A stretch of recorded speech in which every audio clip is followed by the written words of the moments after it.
thanks to a sheriff's boat, we were able to take a tour of the community behind me and see some of the flooding that's happened. And unfortunately, it's very substantial. We saw some buildings with only their roofs poking out of the water. We saw box trucks that were basically completely submerged. Really substantial damage. There are some homes that are okay. There were some that are up on stilts or just happen to be in a higher area. Unfortunately, we just spoke to the sheriff and he said that the water here is actually expected to rise and things could get worse. This area, these residents are used to a little bit of flooding. They're not used to this amount of flooding. And the worst part is they're not used to this amount of flooding in such a short period of time. I was talking to one of the residents who went to bed last night, saw about a foot of water and said, hey, we're gonna be okay. Only to wake up today and saw they were in 6 feet of water. The sad and scary part is we don't believe the river is crested yet.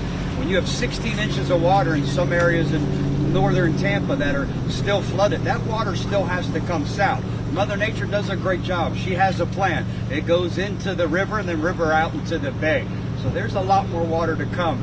My biggest concern is this water continues to get deeper, the affected individuals and communities are going to continue to grow. We haven't seen the worst of this yet. And a lot of this community left, they knew that the flooding was coming.